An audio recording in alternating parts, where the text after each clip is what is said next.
આજરોજ તારીખ 27/11/2024ના રોજ તળાજા શહેરમાં ભાવનગરના SP doctor Akshat Patel, ASP Anshul Jain, Bhavnagar SOG, local crime branch સહિતના લોકોએ તળાજા શહેરના મુખ્ય રસ્તાઓ ફૂટ પેટ્રોલિંગ કર્યું હતું. સાથે સાથે જૂના આરોપીઓને ત્યાં જઈ સર્ચ ઓપરેશન પણ કર્યું હતું. તળાજા શહેર મુખ્ય માર્ગો પર એસપી સહિતના પેટ્રોલિંગ કર્યું હતું અને નિયમોનું પાલન ન કરતા વાહન ચાલક દંડ પણ ફટકાર્યો હતો. તળાજા શહેરમાં મસ્ત મોટો પોલીસ કાફલો જોઈને તળાજા શહેરના લોકોમાં પણ કુતૂહલ સર્જાયું હતું.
આજે તળાજા પોલીસ સ્ટેશન વિસ્તારમાં કોમ્બિંગ ડ્રાઈવ રાખવામાં આવી, જેમાં મહેરબાન પોલીસ અધિક્ષક ડૉક્ટર શ્રી હર્ષદ પટેલ સાહેબ પોતે હાજર હતા.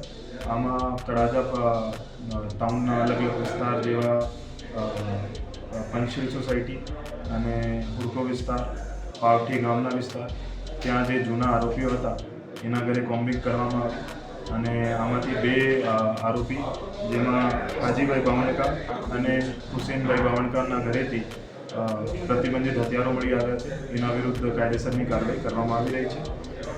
એના સિવાય આપણે તળાજા તાલુકા વિસ્તારમાં, પોસ્ટ વિસ્તારમાં ટ્રાફિકની કામગીરી કરવામાં આવી, જેમાં 60થી વધારે વાહનો વિરુદ્ધ મોટર વ્હીકલ એક્ટ મુજબની કાર્યવાહી કરવામાં આવી છે. જી સર, પોલીસનું અચાનક કોમ્બિંગ પ્રજામાં આપ શું સંદેશ આપવા માંગો છો લોકોને? હવે લોકોને આ સંદેશ છે કે એના આજુબાજુ વિસ્તારમાં કોઈ પણ ગેરકાયદેસર કાર્યવાહી એના ધ્યાનમાં આવે તો એ પોલીસને જાણ કરે અને એના વિરુદ્ધ કાયદેસરની કાર્યવાહી કરવામાં આવશે.